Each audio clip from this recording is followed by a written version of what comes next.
गौरी नगरी के उद्यान में प्रभु महावीर स्वामी भगवान के अंतिम देशना का अमृत बरस रहा था। एक एक करके कुल 28 अध्ययनों के माध्यम से हमने प्रभु की वाणी को सुनने, समझने और आत्मसात करने का पुरुषार्थ किया। अब पर्वाधिराज पर्युषण महापर्व नजदीक आ रहा। गिनती के दिन, कितने दिन बचे? 4 दिन मुश्किल से बचे।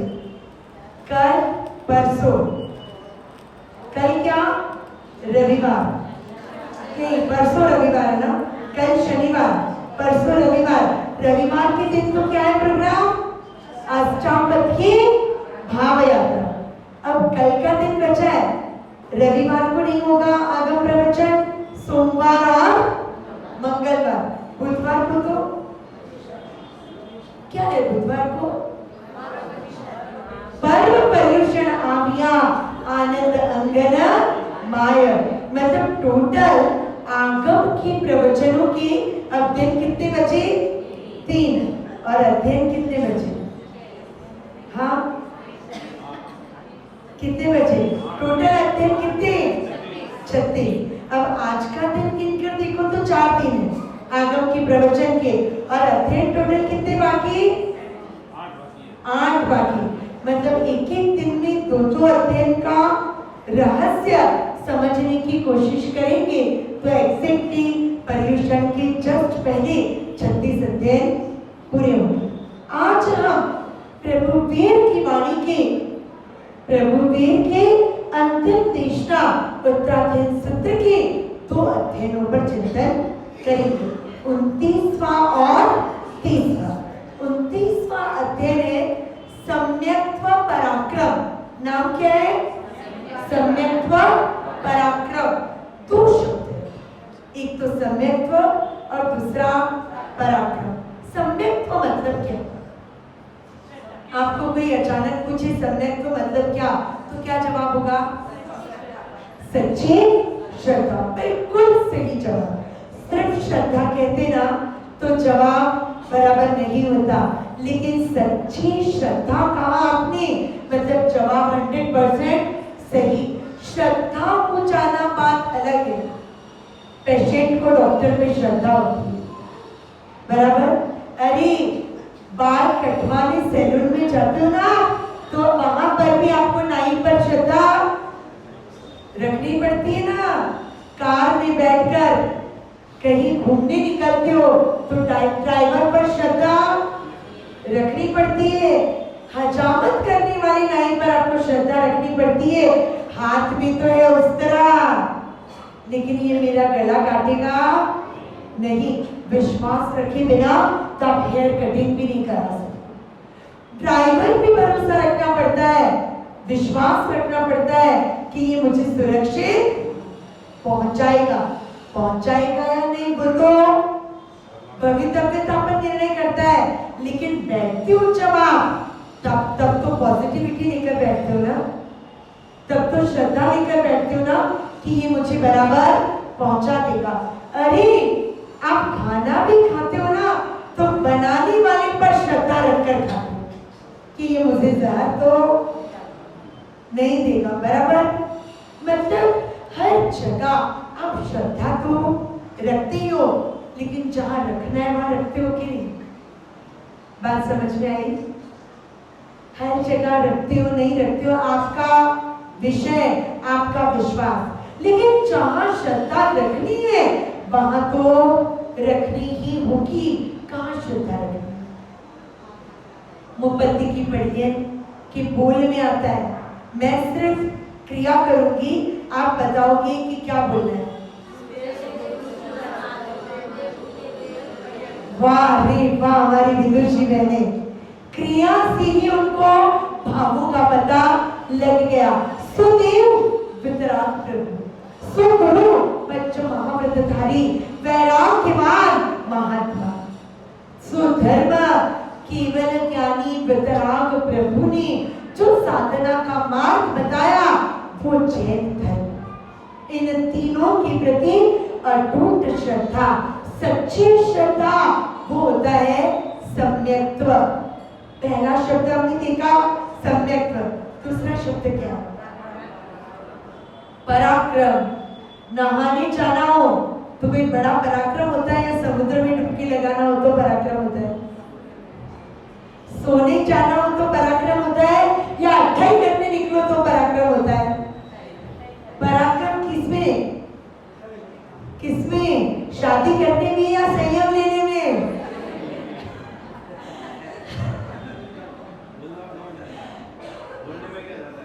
मुकादम साहब बोल रहे बोलने में क्या जाता? नहीं, बोलने में क्या जाता है? नहीं, सच बोल रहे। वो गीता पे हाथ रख के कसम खाता है ना, कटघरे में खड़ा व्यक्ति, वैसे आप सबने अरिहंत प्रभु की साक्षी में प्रवचन सभा में उपस्थित होकर संकल्प किया है, करी कुछ भी लेकिन समझना तो सत्य ही है। करी कुछ भी लेकिन बोलना तो सत्य ही है। आज सत्य बोलोगे तो कल कभी न कभी सत्य आचरण करने का पराक्रम भी कर पाओगे। सम्यक्त्व का पराक्रम, सम्यक्त्व, सच्ची श्रद्धा अगर ऑर्डिनरी चीज होती तो प्रभु उसके साथ पराक्रम शब्द नहीं जोड़ती। प्रभु ने जोड़ा पराक्रम शब्द। ये बताता है कि सम्यक्त्व की प्राप्ति सामान्य रूप से नहीं होती, महापुण्य से ही होती है। सम्यक्त्व का नाम लेते कौन याद आती है?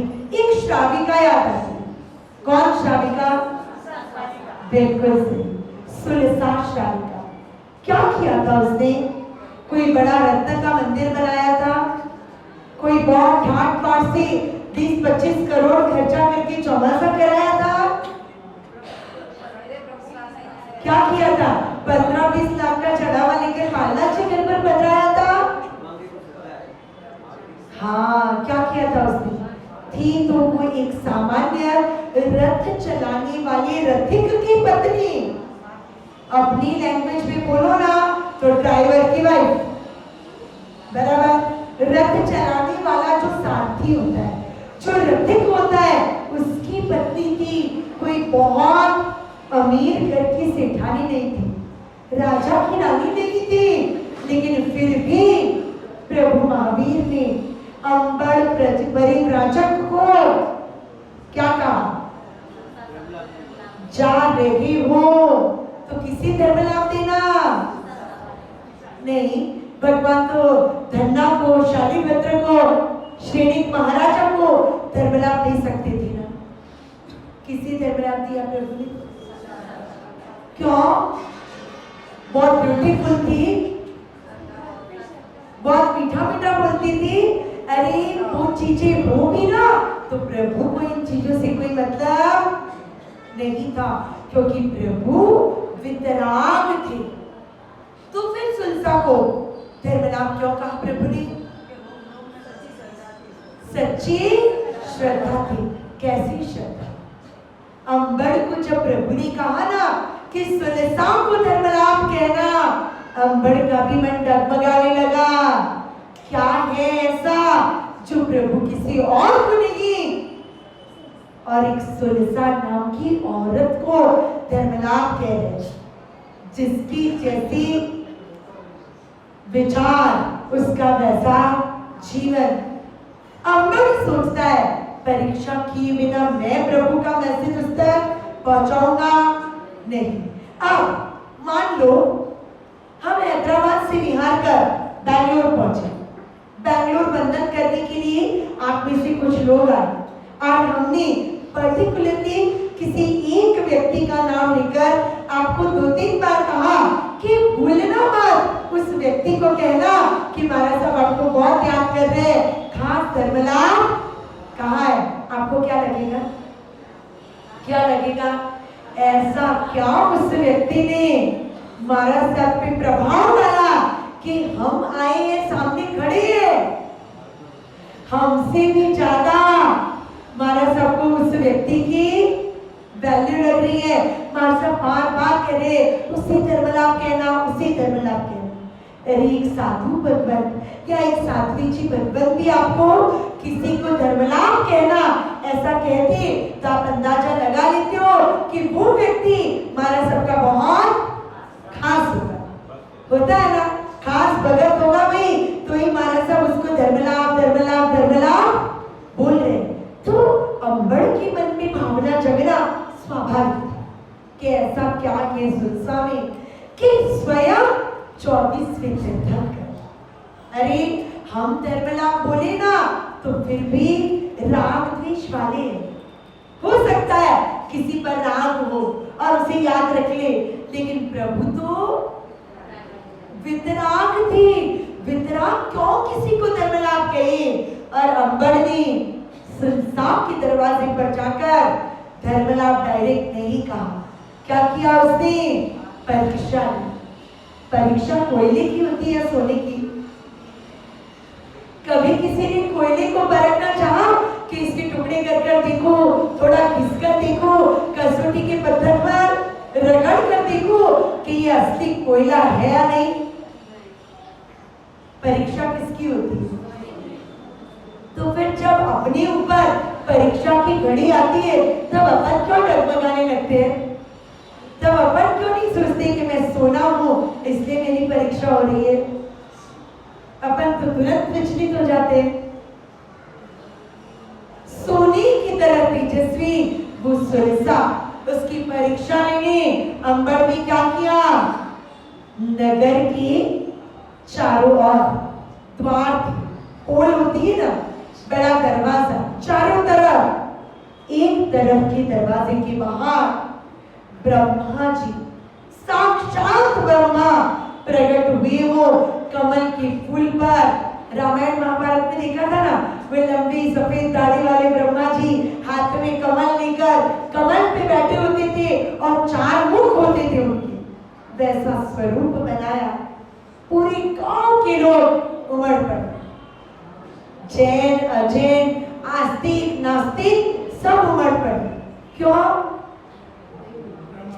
कुतूहल होना तो निमंत्रण नहीं देना पड़ता है। हाँ, अच्छा कार्यक्रम हो, धर्म की प्रवृत्ति हो तो निमंत्रण देना पड़ता है कि भाइयों और बहनों, रविवार को सुबह 9:30 बजे अष्टावक्र की भाव यात्रा है, आप लोग आना, आप लोग आना, आप लोग आना। तो 10 बजे तक ऐसे मटकते मटकते लटकते लटकते एक एक सितारा चमकता है। क्यों? तो के बाद से मंठा है, 12:30 बजे पहला पूरा,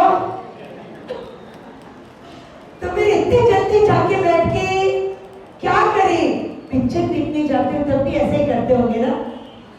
पता है 3 घंटे का पिक्चर है, पता है 2 घंटे 50 मिनट का पिक्चर है, तो आखिरी का 1 घंटा या आधा घंटा बाकी रहता हो तब क्लाइमेक्स देखने ही पहुंचते होंगे।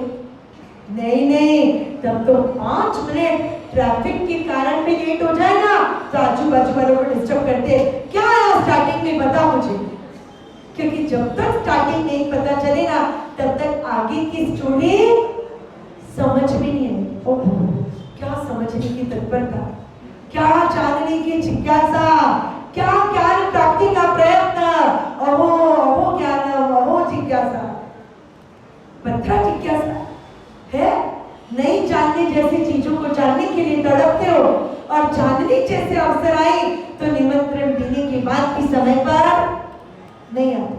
अब एक फैक्ट बताओ, हुआ ऐसा कि इस सोमवार को प्रतिक्रमण के बाद अगले रविवार की तैयारी, डांस वगैरह प्रोग्राम की तैयारी के लिए छोटे छोटे बच्चों की मीटिंग हुई हमारे छोटे महाराज साहब के साथ। तो उनमें से 2 बच्चियों ने कहा कि महाराज साहब इतने प्रोग्राम हुए, हमको तो मालूम ही नहीं, हमको डांस में अब तक क्यों नहीं लिया, हम भी बाकी रह गए, अब तो हमको डांस में लेना ही पड़ेगा।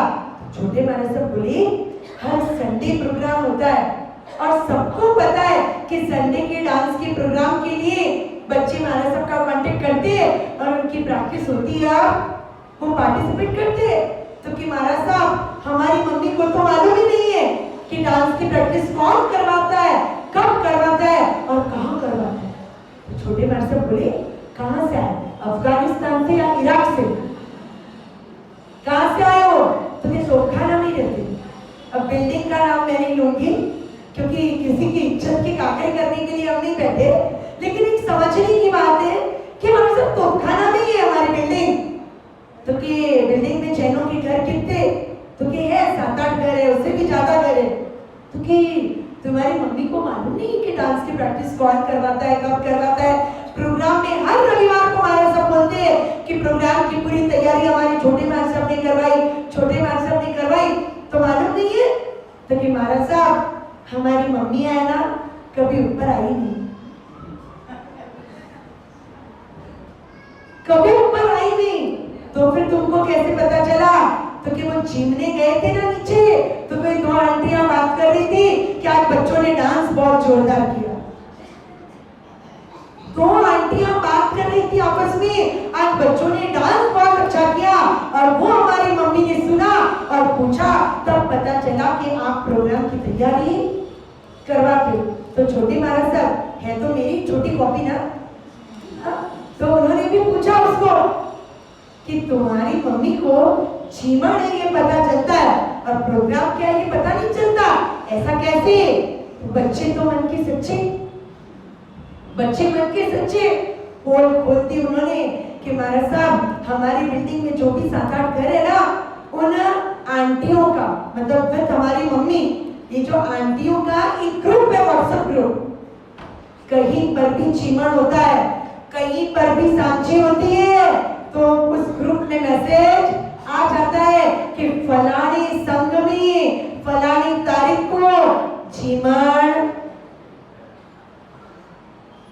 सच कहूं मुझे इतनी दया आई ये बात सुनकर, इतनी दया आई कि कोहिनूर हीरा पड़ा है सामने, लेकिन कोहिनूर हीरे को पाने की तमन्ना नहीं है।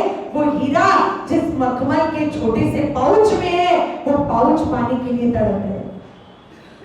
हुई कि नहीं ऐसी बात? कोहिनूर हीरा तो छो पड़ा, वो मुझे नहीं चाहिए, लेकिन वो जिस मखमल के पाउच में है उसका कलर बहुत अच्छा है, वो पाउच मुझे मिल जाए तो मैं खुश हो जाऊं। ऐसी बात हुई ना ये तो। एक से बढ़कर एक प्रभु से जोड़ने वाले, धर्म से जोड़ने वाले आयोजन हो रहे हैं और बेचारों को ये नहीं पता कि कौन सा प्रोग्राम चल रहा है, ये पता है कि चीमड़ है। दयनीय अवस्था। ध्यान रखना, इन फ्यूचर आपके परिवार में से कोई व्यक्ति ऐसा न बन जाए, इसके लिए अभी से उन्हें समझाना। अपने घर पर जाकर समाचार भी देते हो तो चीमड़ के समाचार नहीं, कार्यक्रम के समाचार। इतने बजे कार्यक्रम शुरू होने वाला है, चीमड़ तो आप घर पर नहीं बनाओगे ना रसोई, बच्चों को अपने आप पता चल जाएगा। प्रोग्राम अटेंड करेंगे, अपने आप पता चल जाएगा कि साधर्मिक भक्ति का आयोजन है, लेकिन अपना उद्देश्य क्या? कोहिनूर हीरा या वेलवेट का पर्स? देखो एकदम सच्ची बात बताइए, खुद की बात नहीं कर रहे वो, इन जनरल सबकी बुद्धि ऐसी ही हो गई है। सांची दीक्षार्थियों की अनुमोदना की सांची हो, तपश्चर्या की अनुमोदना की सांची हो। मुझे इतना दुख होता है वो दृश्य देखकर कि तपस्वी का चेहरा देखने की कोई तमन्ना नहीं, दीक्षार्थी का मुंह देखकर एक बार अनुमोदना करने की कोई तमन्ना नहीं। सांची कितने बजे शुरू होगी वो टाइम देख लेते, उसके एग्जैक्ट 40-50 मिनट बाद एंट्री करते ताकि एंट्री में ही कवर मिल जाए और वापस रवाना हो जाए।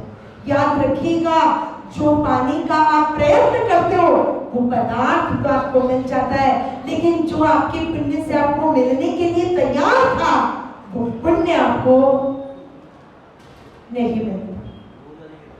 हाँ, अनुमोदन ही नहीं करते। अरे चेहरा देखने की भी तमन्ना नहीं होती है।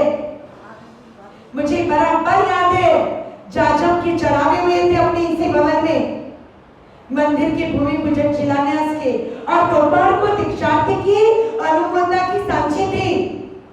और उस सांची के बाद, सांची पूरी होने के बाद, जब मैं और छोटे महाराज सब पीछे से नीचे उतरे और अरियन निवास में हम लोग रुके हुए थे, वहां जा रहे थे, कम से कम 35 से 40 लड़कियां और बहनें हमको सामने मिली। क्यों आ रहे थे वो यहाँ? क्यों आ रहे थे? सबके जाने के बाद जो अव्यवस्था है, चाचम समेटने के लिए, कुर्सियां ढंग से रखने के लिए क्यों आ रहे थे वो लोग? क्यों आ रहे थे? जो आ रहे थे ना, वो कोई बाहर के देश से नहीं आ रहे थे। आपके अपने परिवार की बच्चियां थी, आपके अपने परिवार की बहनें थी, आप खुद थे। सावधान, क्या पाना है वो क्लियर होना चाहिए। वेलवेट का पर्स पाना है या कोहिनूर हीरा पाना है, इसलिए आपके दिमाग में क्लियर होना चाहिए। मैं तो कहती हूँ छोटों से भी ज्यादा बड़ों का ही रोल होता है इन सारी चीजों में। बड़े ही समझाते अपनी बेटियों को, हाँ बेटा पूरा प्रोग्राम नहीं अटेंड करोगे तो चलेगा, इतने बजे आ जाना। क्या होता है?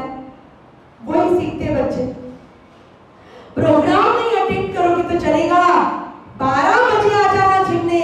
ऊपर प्रोग्राम में बैठे लोग तो बैठे ही रहते हैं और नीचे दूसरे लोग आकर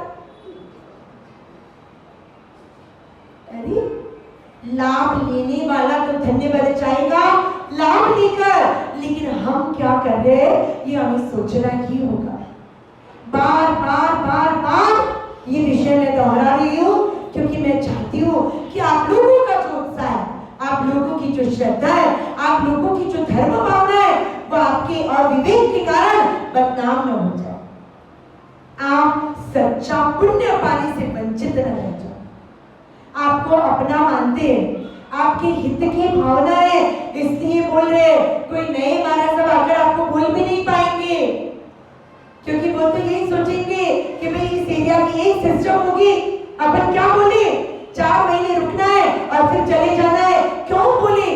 लेकिन नहीं, हम चाहते हैं कि आप जो पाने की क्षमता रखते हो वो आपको मिले, जो पुण्य कमाने की ताकत आप लोगों में, सच कहूं जो तप में छोड़ने की तत्परता, जो सामायिक प्रतिक्रमण आराधना करने की तत्परता, जो चिन्हवाणी का श्रवण करने की उत्सुकता आप में है, ये सद्गुण आपको ऊंचाइयों तक पहुंचा सकते हैं।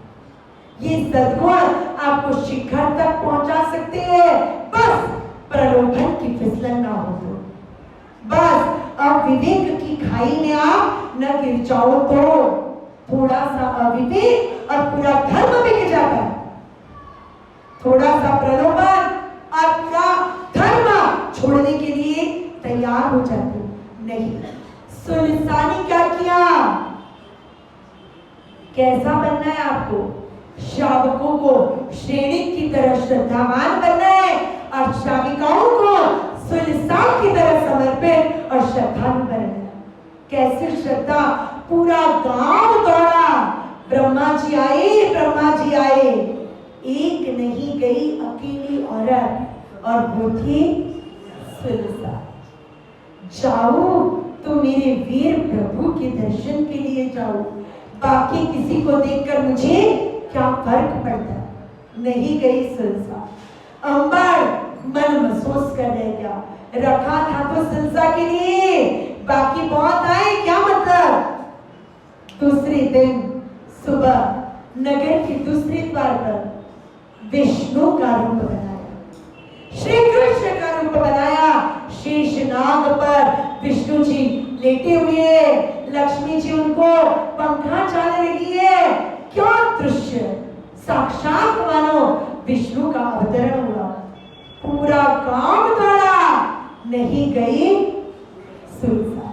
तीसरे दिन शंकर जी का रूप बनाया, महेश का रूप बनाया, हाथ में त्रिशूल, गले में नाग, वरकल पहना हुआ है, जटाधारी शिव शंकर खड़े थे।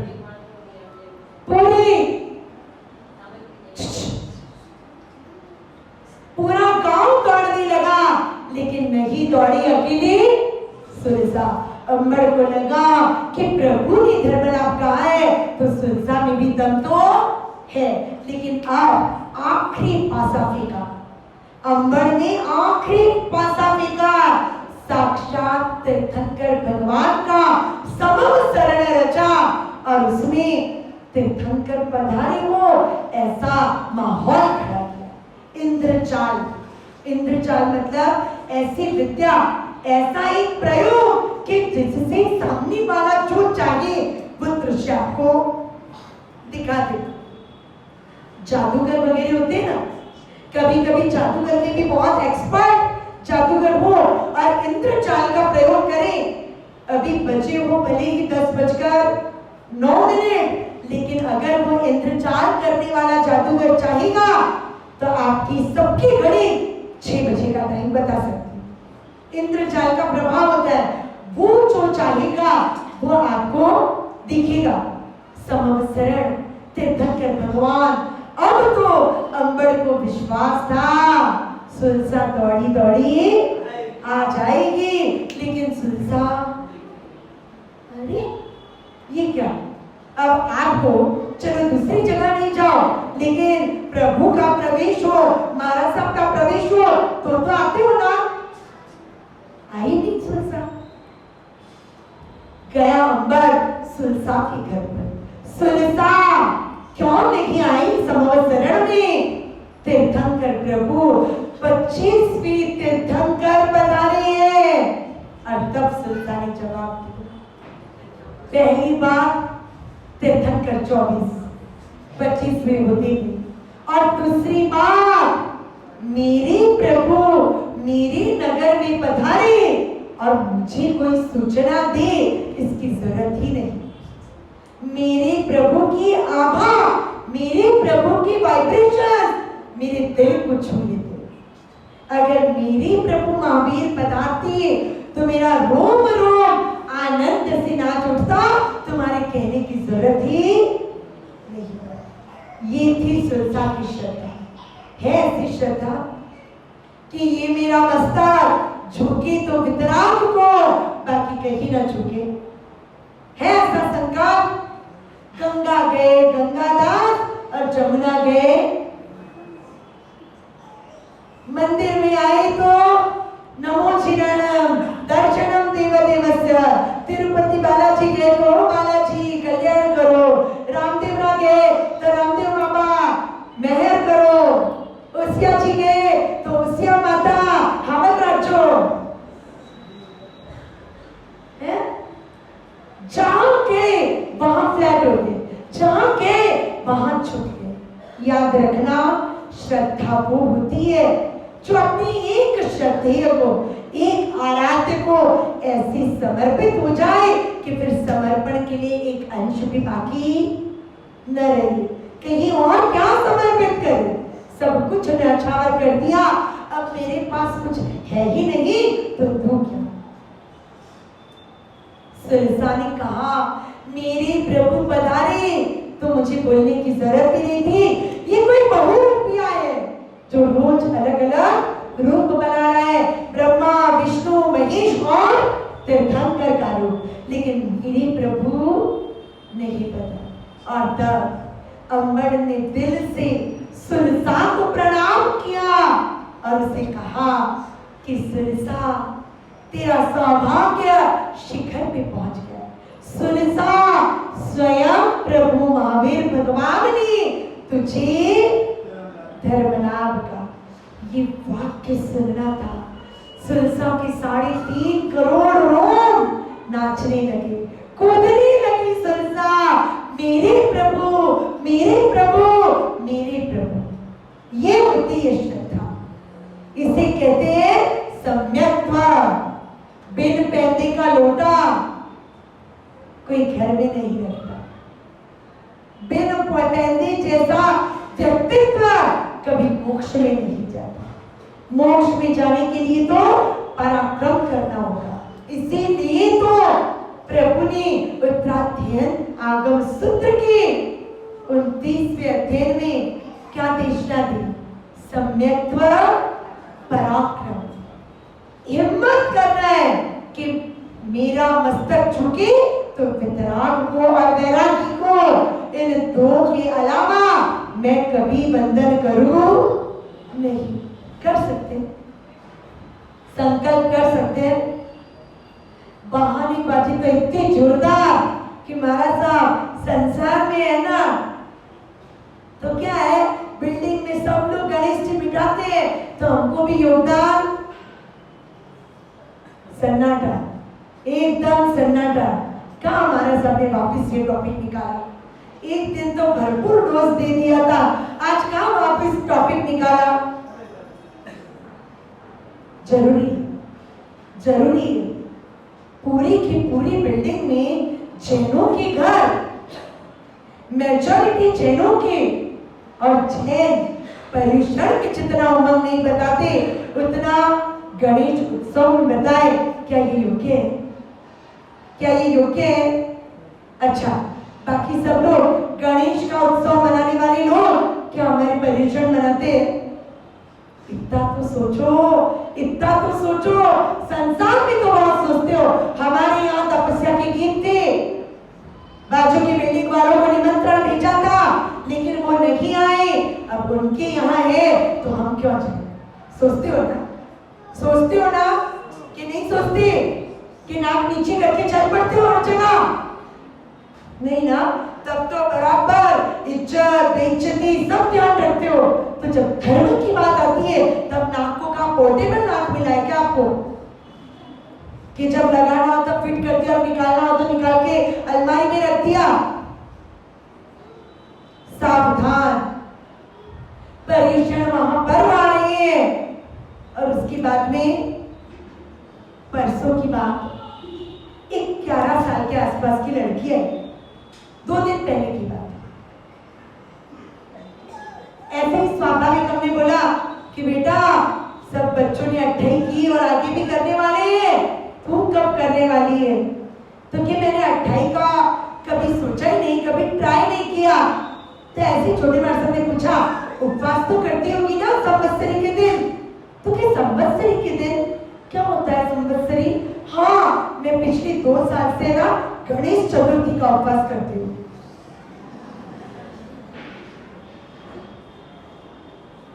क्या बोला उस लड़की ने? संवत्सरी क्या होती है वो तो नहीं पता, लेकिन हाँ पिछले 2 साल से मैं गणेश चतुर्थी का उपवास करती हूँ। कौन सा दिन आता है वो बच्ची किसका उपवास करती है? समझ में आई आपको बात? आप लोगों को कह रहे हैं, आपके बच्चों को आप पदार्थ तो दे देते हो, महंगे कपड़े, महंगे खिलौने, महंगे स्कूल, सारी सुविधाएं और साधन तो दे देते हो, लेकिन सच्ची समझ देने में कहां पीछे पड़ जाते हो पता नहीं चलता। अपनी एरिया की बच्ची है, कोई बाहर के देश से आई हुई अज्ञान वातावरण में से निकली हुई बच्ची नहीं थी, अपनी ही एरिया की बच्ची, और कहती है 2 साल से मैं गणेश चतुर्थी का उपवास कर। एक्चुअली कर रही है वो संवत्सरी का उपवास, लेकिन उस बेचारी बच्ची को किसी ने बताया तक नहीं कि उपवास क्यों कर रहे और आज क्या दिन है। किसकी गलती? किसकी गलती? तो फिर गलती सुधारो, गलती सुधारो। बच्चों को मारा साहब मिलते हैं और आंटी बोलना या साहिब जी बोलना ये भी पता ना हो तो किसकी गलती? बातें तो बड़ी बड़ी हम तब त्याग की करते हैं, बातें तो बड़ी बड़ी हम अनुष्ठानों और आयोजनों की करते हैं, और बेसिक नॉलेज की बात निकले तो एक दूसरे का मुंह देखने लग जाए। चलेगा क्या ऐसा? सम्यक्त्व का पराक्रम करना है, अपनी श्रद्धा को तोड़कर, जो कोकिलों रत्न से भी अधिक अनमोल जिन शासन मिला उसकी सही अर्थों में आराधना करके सार्थक करना है। सार्थक कैसे होगा? हम साधना करेंगे तो सार्थक, बाकी मिला बहुत लेकिन उपयोग नहीं किया। मम्मन सेठ की तरह मिला तो श्रेणिक से भी ज्यादा धन, श्रेणिक महाराज था राजगृही का, मगध देश का, उसके पास नहीं थी, उससे ज्यादा धन मम्मन के पास था। लेकिन क्या हुआ? न खा सका, न खिला सका, न पहन सका, न पहना सका, न भोग सका, न दान कर सका, और वही छोड़कर चला गया। जिन शासन रूपी खजाने को पाकर जो साधना नहीं करती, जो आराधना नहीं करती, जो सम्यक्त्व को प्रकाशित नहीं करते, वो मम्मन सेठ के सके भाई बहन, मिला बहुत लेकिन फला कुछ नहीं। मिलने से क्या होता है, मिल जाने से क्या होता है, फलित होना चाहिए, सार्थक होना चाहिए। वो मिलना कहलाने योग्य हमारा व्यवहार होना चाहिए। प्रभु ने उत्तराधीन सूत्र के 29वें अध्याय में गाथाएं कितनी, तो कि गाथाएं नहीं, इसमें सूत्र है। सूत्र मतलब वाक्य या पैराग्राफ। टोटल 74 सूत्रों के माध्यम से प्रभु ने सम्यक को दृढ़ रहने की प्रेरणाएं दी। आदर्श है हमारे पास सुलता शालिका का, आदर्श है हमारे पास श्रीनीत महाराजा का। उनका आदर्श लेकर हम भी उनके जैसे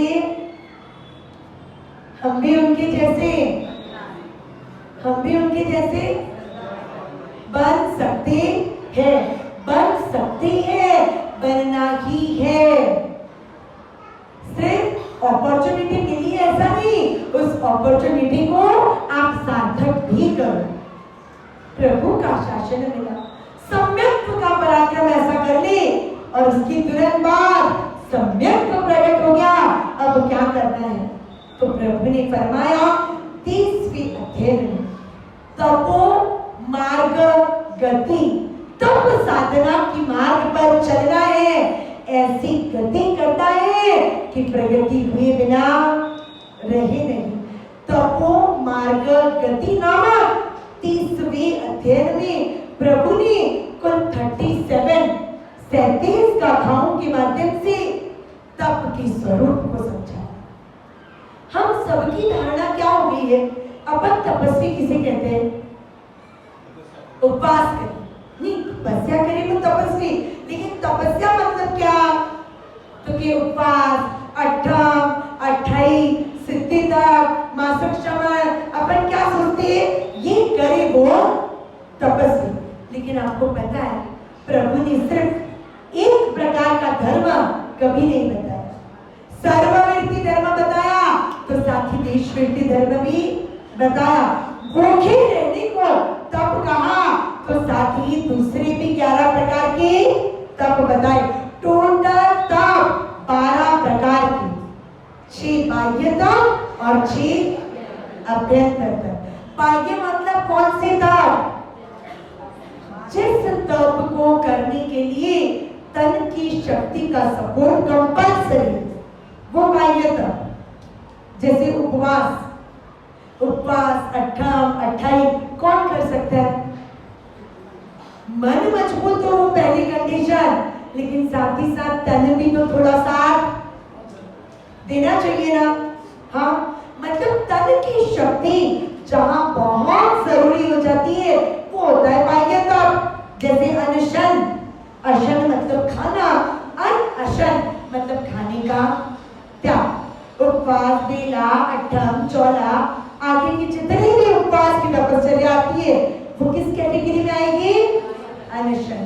ये तप के 12 प्रकार में से एक प्रकार है, बस ये ही तप है, ऐसी बात नहीं। अब जैसे मंडल की एक बहन आकर बैठी, हम कहेंगे मंडल आ गया, मंडल आ गया। ये वाक्य सही है या गलत, सही है या गलत। मंडल की एक सदस्य आई है, अभी बाकी सब सदस्य आएंगे तो मंडल आया ऐसा कहा जाएगा। वैसे ही तप के 12 प्रकार, पूरा एक मंडल, अनशन ये उसका एक सदस्य, अनशन हुआ, अपन बोलते तपस्या हो गई। हाँ, तप का एक प्रकार है, मंडल का एक सदस्य भी मंडल का प्रतिनिधित्व तो कर ही सकता है। मीटिंग को 4 मंडल वालों को बुलाया गया, एक मेंबर चारों का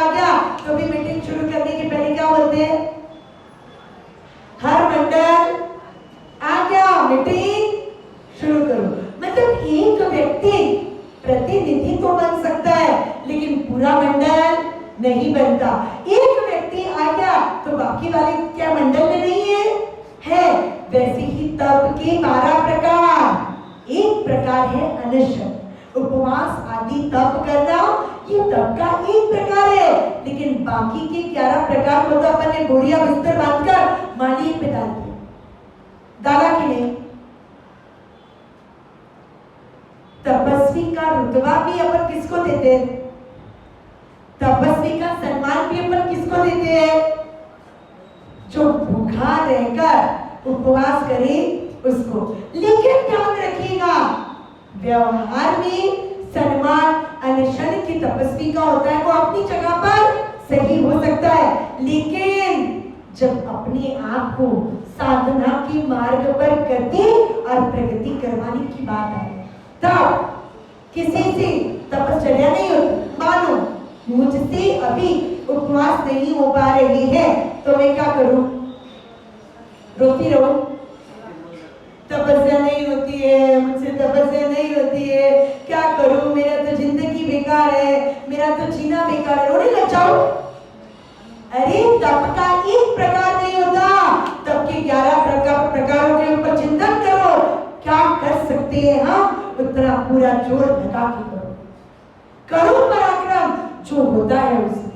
अनशन पहला प्रकार बाह्य तप का। दूसरा उणोदरी। उण मतलब कम, उदर मतलब पेट, पेट में जितनी भूख है उससे 1-2 कौर भी कम खाना। क्या होगा इससे? क्या होगा? शरीर भी स्वस्थ और मन भी स्वस्थ। शुरुआत में कंट्रोल करना पड़ेगा, क्योंकि क्या होता है, टेस्टी आइटम्स थाली में होती है और फिर कंट्रोल करना। एक बहन मिली थी, वो बोलती मां साहब उपवास कर रहे हैं तो कर लेती हूँ, लेकिन एक बार खाने बैठो और धाप धाप के ना खाओ ना तो मेरा मन ही नहीं मानता। ये भी एक साधना है, उणोदरी भी एक साधना है। इसीलिए प्रभु ने उसे भी तप कहा कि पसंदीदा चीजें सामने हो और आप मन पर नियंत्रण रखकर 1-2 कौर कम वापरो, वो हुआ उणोदरी तप। तीसरे नंबर पर अनशन उणोदरी वृत्ति संक्षेप। वृत्ति मतलब मन के विचार, संक्षेप मतलब नियंत्रण में लाना, कम करना। आइटम, पूरे दिन में कितनी आइटम खाना है इसका निर्णय सुबह कर सकते, नहीं कर सकते? आराम से कर सकते। रोज के दिनों में तो है ना 15-17 आइटम मतलब बहुत हो जाता है, नहीं होता? सुबह नाश्ते में 2-3 चीज खा भी लो, दोपहर के खाने में 6 चीज भी खा लो और शाम के खाने में फिर 5 चीज खा लो, तो भी 3 और 6 9, 9 और 5 14। और अटरम पटरम कुछ बीच बीच में चढ़ने की आदत हो तो और 3 आइटम मिल लो, तो भी कितना? 17 आइटम। 17 आइटम, 20 आइटम बहुत हो गई। वृत्ति संक्षेप, मन पसंद पदार्थ में से किसी पदार्थ का त्याग करने के लिए मन मजबूत है। नई भाती हुई चीज का त्याग नहीं करना है। सौगंध देने की बात आए तो बच्चे तुरंत हाथ जोड़ते, महाराज साहब करेले की सब्जी की सौगंध दे दो ना। ऐसे भी नहीं भाती और मम्मी पीछे पड़ जाती है, हेल्दी है, हेल्दी है, हेल्दी है, खाओ खाओ खाओ। आप सौगंध दे दो तो प्रॉब्लम ही मिट जाए। उसे कहेंगे वृत्ति संक्षेप नहीं। पसंदीदा चीजों में से किसी एक का भी त्याग कर लो तो वो वृत्ति संक्षेप होगा। द्रव्य की गिनती का नियंत्रण। अब द्रव्य मतलब आइटम, दिन में कितनी आइटम खाना है, ये नियम आते ही हमारे बहनों के प्रश्न चालू हो जाते। महाराज साहब दाल और चावल मिक्स करके खाए तो 1 द्रव्य या 2 द्रव्य। हे भगवान, क्यों इतनी माथा पच्ची करते हो? ज्यादा द्रव्य रख लो, लेकिन एडजस्टमेंट क्यों हर जगह करना होता है आपको? कौन सा वर्ल्ड रिकॉर्ड बनाना है, कौन सा गिनीज बुक में नाम आने वाला है कि इस बहन ने 4 महीने तक 17 द्रव्य ही खाए? आप 25 रख लो, लेकिन घोटाले मत करो, घोटाले मत करो। दाल ढोकली, ढोकली और दाल सींच के ही आइटम बनती है। उस आइटम के रूप में एक वस्तु कहा जाता है, तो वो एक तरफ है। लेकिन आप अगर दाल और रोटी को मिक्स करके गट्टा बना के चूर के खा रहे हो तो आइटम गिनो ना भाई, क्या प्रॉब्लम है? अलग अलग गिन लो ना। नहीं, पता नहीं कहाँ किसको जाकर कौन सा बड़ा वर्ल्ड रिकॉर्ड या कौन सा बड़ा कप पाना है, आपको कौन सी शील्ड मिलने वाली है। हाँ, काउंटिंग काउंटिंग काउंटिंग, इतना ज्यादा क्वांटिटी में ध्यान पहुंच गया है ना कि क्वालिटी तो साइड में ही रहेगी। सामायिक करना है हमारा साहब, सामायिक कर सकते हैं संडे के प्रोग्राम में, है हमारा साहब। हम ना बोले तो प्रॉब्लम, हाँ बोले तो भी प्रॉब्लम। हाँ बोले तो कि हमारा साहब भगवान तो है, सामायिक कैसे ले सकते हैं?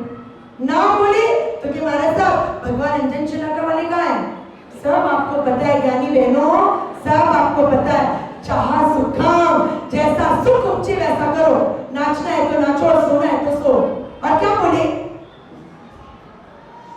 या तो पूछना नहीं, और पूछा तो फिर जो जवाब दिया उसके अनुसार आचरण करना। नहीं, दिमाग चापता होता है। कभी कभी तो ना मुझे अपने आप पे दया आती है, सच्ची बोलूं, कभी कभी तो मुझे खुद पे दया आती है कि इतना क्या सार्वजनिक कि जो आए वो कुछ न कुछ वो की कोई सवाल, वो की कोई घिसी पिटी बातें पता होता है। मारे साहब ये ऐसा करना है, वैसा करना, हमने कहा ऐसा करना, तो कि मारे साहब पिछले साल वो हमारा साहब थे ना, उन्होंने तो ऐसा कहा था। तो अरे होशियार लोगों, तो मुझे पूछा क्यों? हाँ, अगर आपने पिछली बार पूछ लिया था, आपकी जिज्ञासा का समाधान हो चुका था, तो फिर हमको क्यों पूछा? तो कि महाराज साहब अलग अलग महाराज साहब है ना, अलग अलग जवाब देते, हम बहुत कंफ्यूज हो जाते। ओ मेरी भोली बहनों, मत हो कंफ्यूज। आपको जानबूझ के कंफ्यूज होने का शौक होता है, इसलिए आप कंफ्यूज होते हो। श्रद्धा रखकर उनसे ही पूछो जिनकी बात मानने के लिए आपका मन तैयार है। और उन्होंने बोल दिया तो फिर पत्थर की लकीर है, तैयारी इतनी तो कि नहीं, इनको भी पूछोगी उनको भी पूछोगी, और फिर दोनों में से जब जो सेट होता है ना उस चीज को हमारे सबकी हो मैंने मतलब अपनी अनुकूलता के अनुसार जब जिस पार्टी में पैर रखना है वो रख दो। कभी भाजपा में और कभी कांग्रेस में। कब होगा कल्याण? कब होगा कल्याण? अनशन, उन्नतरी, वृत्ति संक्षेप, द्रव्य की लिमिट। इससे क्या होता है पता है? अपन एक दिन में कुछ लिमिटेड आइटम ही खाते हैं। दुनिया की सारी पदार्थ आप खा सकने वाले नहीं हो, लेकिन पहचान लेने से क्या होता है पता है? इतनी पदार्थों के अलावा बाकी सारी पदार्थों का त्याग हो जाता है और उनसे जुड़ा काम आपको लगता मतलब अननेसेसरी, बिना जरूरत का, मुफ्त का जो भाव चिपकता है ना, वो चिपकना बंद हो जाता है। अनशन, उन्होंने वृत्ति समझी, फिर रस त्याग। रस त्याग मतलब विगई त्याग। विगई कौन कौन सी? 6 विगई कौन कौन सी? दूध, दही, घी, तेल, गुड़ और तले हुए पदार्थ, कड़ा विगई, बराबर 6 विगई। एक साथ 6 विगई छोड़ दो तो बहुत बड़ी बात है।